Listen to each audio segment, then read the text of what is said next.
María tenía 18 años recién cumplidos. Era una joven hermosa, hija única, llena de expectativas y sueños. Quería ser cantante o cualquier cosa que se le pareciera. Una tarde fue enviada por su madre a una encomienda, cuando de pronto fue ahí que lo vio de frente. Se trataba de un hombre de unos 40 años. Estaba parado en un lugar oscuro, debajo de un puente, y la veía fijamente mientras ella se dirigía rumbo a su departamento. Al pasar junto a este, lo miró discretamente de reojo. Y fue justo lo que temía. Este le sonrió, con cordialidad, e incluso hizo un gesto cediéndole el paso. Ella en respuesta tímidamente agradeció. Sin embargo, al verlo de tan cerca, pudo ver que había algo de maldad en él. Fue así que María pasó de largo sin detenerse. Hizo la compra que su madre había encargado, y minutos después, de regreso, fue que vio que aquel hombre seguía en el mismo lugar.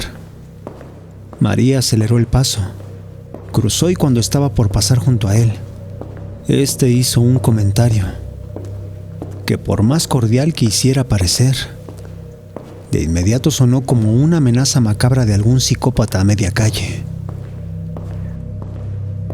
«Allí, si quieres te acompaño». María no respondió. Aceleró el paso y siguió su camino. Sus pisadas eran lo único que sonaban en toda la calle, por lo que se apresuró. Y a unos metros de entrar al edificio, fue que aquel hombre en tono más bajo, pero el cual definitivamente era audible, fue que dijo hacia María: «Creo que aún no lo sabes, pero yo te puedo acompañar y visitar cuando yo quiera». Después de que ese hombre soltó aquella risa, María simplemente apresuró el paso y subió corriendo hacia su departamento. Aquel hombre definitivamente le causaba miedo,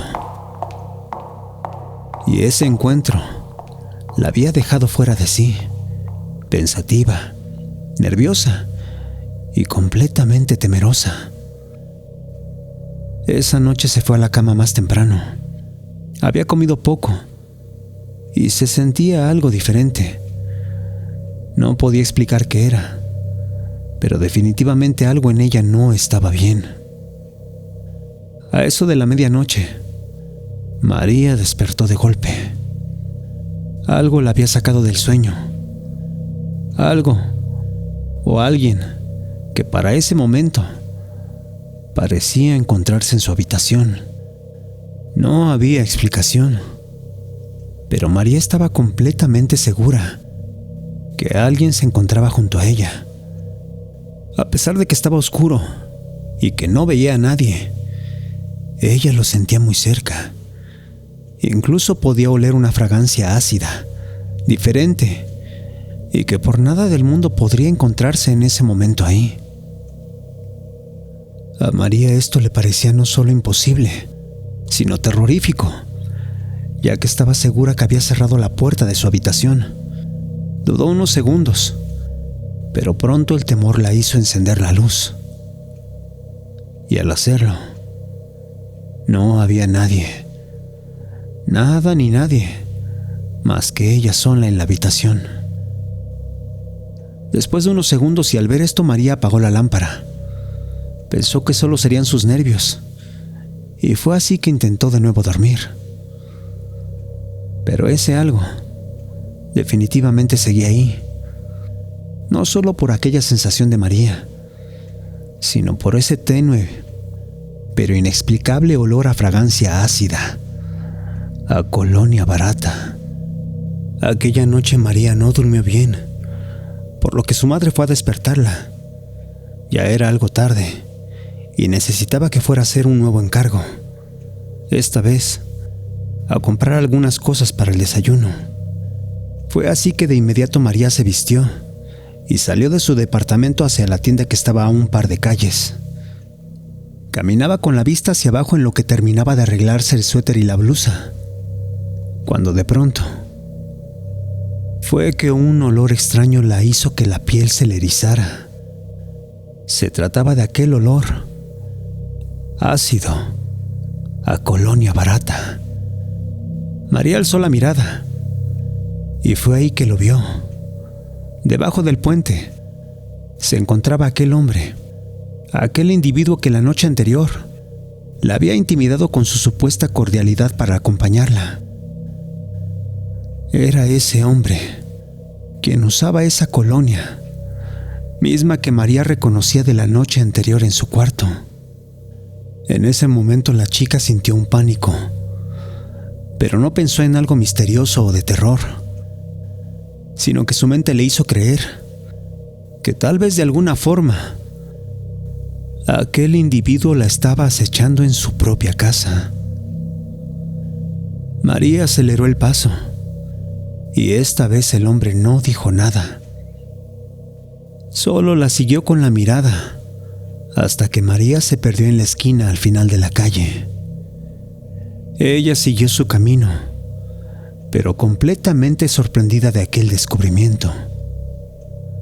Más tarde regresó a casa, pero fue hasta que pudo encontrar una vecina que fuera en la misma dirección que ella, y al pasar por debajo del puente, afortunadamente aquel hombre ya no estaba ahí. Las horas pasaron, y aquella noche para María fue peor. Se fue a dormir temprano, y minutos más tarde, al estar en su cama, de pronto escuchó aullar a los perros de los vecinos, pero no como cuando ladran y se responden entre ellos, sino haciendo un tipo de lloriqueo largo, sincronizado, en un solo tono y completamente agudo, más como un lamento que como un ladrido, y que a la vez parecía era para demostrar su propio miedo. Algo no solo extraordinario y poco común, sino que de alguna forma ya había sido escuchado mucho tiempo atrás, cuando el padre de María lo había mencionado, en los días en que aún estaba con vida. Sobre esta situación, el padre solía decir que este tipo de fenómeno solo ocurría cuando los perros podían presentir al demonio o a sus más fieles cuando estaban cerca. El recuerdo la hizo arrinconarse en su propia cama, cubrirse con sus cobijas y esperar a que aquello terminara. Los perros que aullaban de pronto callaron. Hubo un breve momento de silencio, y fue entonces que un aleteo se escuchó en la ventana de su habitación. Afuera se podía oír el silbar del viento, y de forma inexplicable fue que entonces comenzó a sentirse de nuevo el olor a aquella colonia barata en su cuarto. María estaba completamente asustada, pero en esta ocasión el miedo le impulsaba a asomarse por la ventana y tratar de ver qué era lo que sucedía allá afuera. La joven quitó la cobija de encima y quiso pararse de ahí, pero en ese momento un peso inexplicable cayó en su pecho, uno que de la nada, de pronto le impidió moverse. Fue entonces que el pánico rápidamente le invadió. Ella intentó gritar para pedir ayuda a su madre, pero de su pecho no podía salir un solo sonido. Ese peso sobre ella no solo le impedía moverse, sino que casi la dejaba sin respiración. Los nervios de María le hicieron pensar que aquello tal vez la iría a violar, a abusar de ella, a hacerle daño. Pero por fortuna para ella, no había otra cosa más que aquella presión, aquel peso aprisionante, el cual no hacía más que someterla en su cama con una fuerza descomunal. María no supo cuándo terminó eso, ni cuándo perdió el conocimiento. Pero a la mañana siguiente, de inmediato revisó su cuarto, su ventana, su puerta, y no encontró nada. Pero cuando se vio al espejo, Fue entonces que pudo darse cuenta que tenía marcas en todo su cuerpo, moretones, algunos rasguños en el cuello, espalda e incluso marcas en los brazos. No había explicación. Sin embargo, las pruebas esta vez estaban ahí, más que claras. Fue así que María de inmediato le platicó y mostró lo que había vivido la noche anterior a su madre. Las marcas, los moretones, el repentino olor en su cuarto a colonia barata y la relación que esto tenía con el individuo que la acosaba en la calle. La madre de María conocía sobre el tema.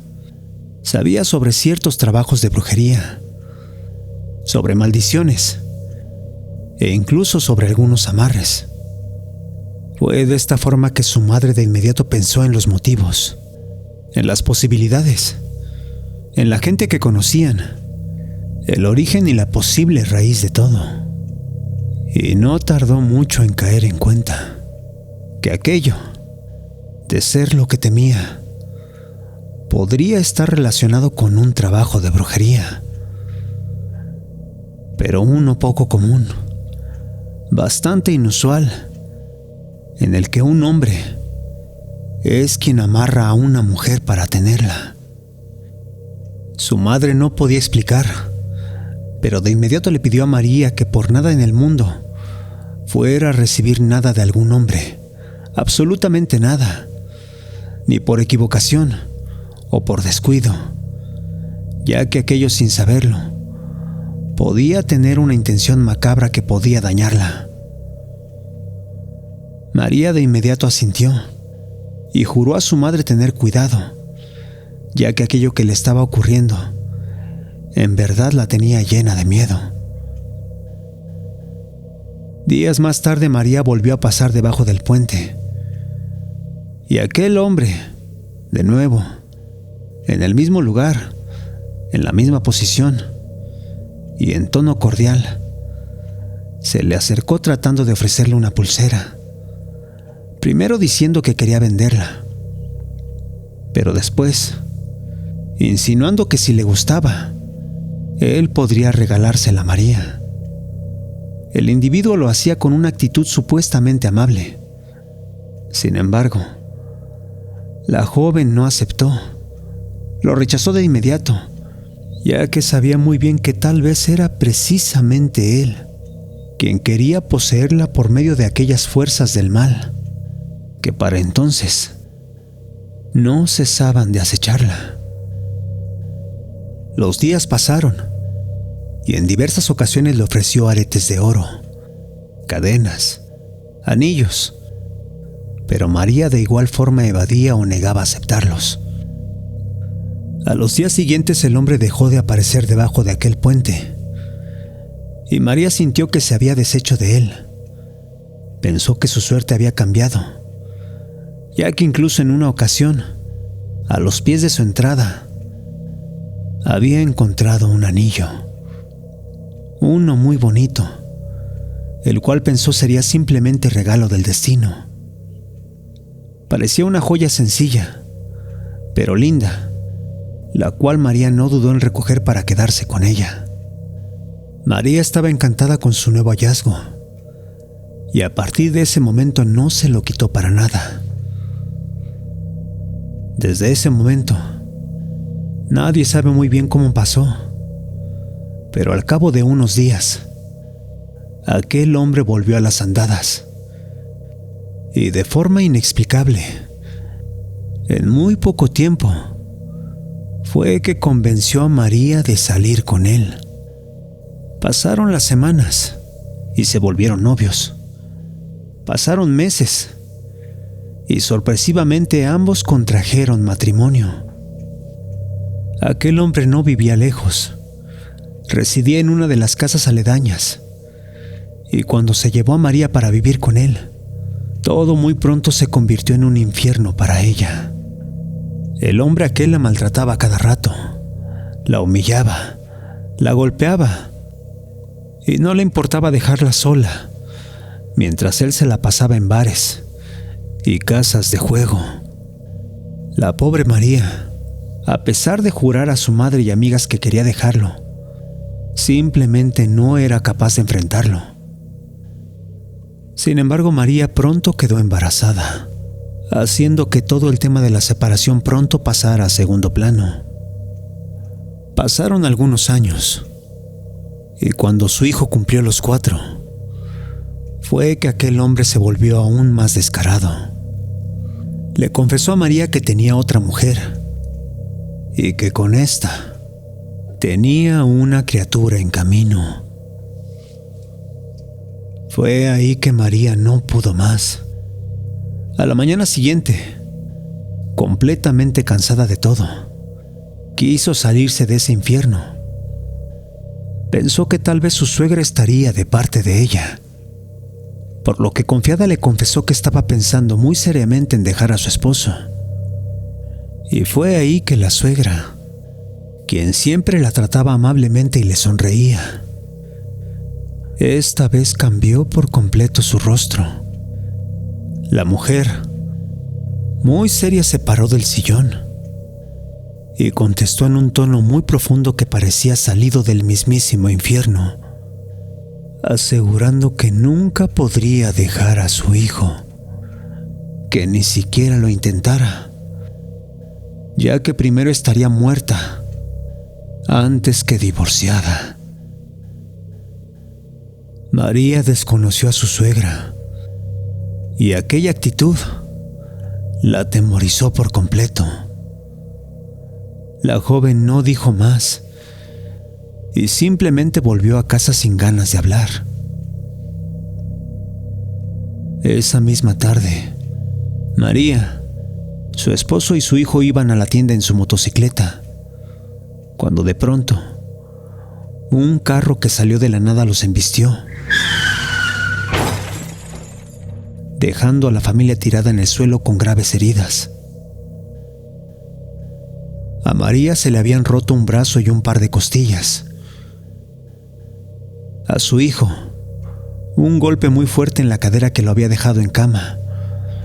Y al marido, quien recibió el mayor impacto, quien iba manejando, nada, ni un solo rasguño, ni un solo golpe de aquel accidente. María y su hijo pasaron mucho tiempo en rehabilitación, y hubo mucha gente que acudió a visitarla para darle su apoyo. Pero de entre tanta gente, de entre todas aquellas personas, estaba una que haría cierta diferencia con aquello que comentara. Se trataba de una amiga de su madre, una santera desconocida para María, pero que acudió a verla para darle un consejo que nadie más podría brindarle. Ahí, en el hospital, mientras acudía con su hijo a rehabilitación, la santera le dijo a María que pensara muy bien, ya que aquello que había ocurrido no era sino obra de su suegra, quien en realidad era una bruja, que no solo protegía al marido de cualquier desgracia, sino que también era la causante de semejante accidente, el cual en realidad tenía como objetivo deshacerse de María y asesinarla. La joven se quedó callada, pero sabía muy bien de lo que hablaba la santera, solo que no se sentía con ánimo de hacer nada. Se sentía muy desamparada, porque cualquier cosa que hiciera podría desatar la furia de su suegra. Fue entonces que María admitió que llevaba tiempo considerando aquella separación, pero que siempre por una u otra razón le era imposible dejar al marido. La santera conocía muy bien la historia de María, al igual que la de aquel hombre, por lo que de inmediato le preguntó si en algún momento, antes de relacionarse con él, había recibido algo extraño, alguna joya, algún regalo, algo que nunca antes hubiera aceptado, o incluso algo que por casualidad se hubiera encontrado. Fue entonces que María cayó en cuenta y volteó a ver su mano, y ahí, estaba aquel anillo, aquella joya que años antes había encontrado al pie de su entrada. La santera de inmediato la observó y supo que este era el motivo por el cual no podía dejarlo, ya que en este, de alguna forma, se había encerrado un fuerte amarre que aquel hombre y su madre habían formado. Fue entonces que la santera de inmediato le dijo a María que se lo quitara y lo destruyera, que debía quemar todo y pulverizar cualquier cosa que tuviera dentro. Y así lo hizo. María llevó el anillo con un joyero para supuestamente derretirlo y convertirlo en algún otro objeto. Pero cuando el joyero comenzó a desbaratarlo, fue que automáticamente algo cambió en María. De inmediato comenzó a sentir un odio y rechazo profundo por su aún esposo, sintiendo una profunda liberación, un estado de ligereza, de no cargar con cierto peso que sentía desde años atrás, cuando se había comprometido con aquel hombre. Fue así que María sin problema alguno en pocos días abandonó a su marido, refugiándose en casa de su madre y evitando a toda costa encontrarse o recibir algo de él. Por las noches había ocasiones en que llegaba a sentir aquella fragancia barata alrededor de ella, pero ahora esto por fin ya no le causaba ninguna reacción. Fue así que deshacerse de aquel anillo, al parecer, había sido el santo remedio. El tiempo pasó y María supo después que su exmarido y antigua suegra habían hablado muy mal de ella, diciendo que les había robado mucho dinero, muchas joyas, pintándolas no solo como mala madre y esposa, sino como una embustera. Sin embargo, aquellas dos personas pronto dejarían de difamarla cuando un automóvil por accidente arrollara a la exsuegra.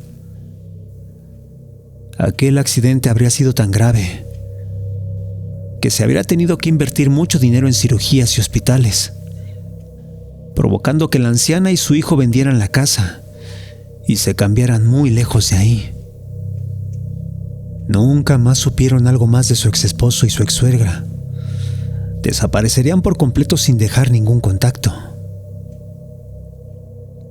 Meses después, la santera que habría aconsejado a María visitó a su madre, y al estar ahí, le informarían lo que había sucedido con la antigua pareja. Al escuchar todo, la santera simplemente sonrió y les dijo algo que jamás olvidarían. De acuerdo con ella, cuando alguien hace brujería y se rompe el trabajo, este suele regresar todo el mal que se haya causado. María tuvo suerte, porque de acuerdo con la santera, hay mujeres que nunca salen de esos amarres, los cuales suelen ser muy fuertes, y donde ellas terminan, si no muertas, en una muy terrible tragedia.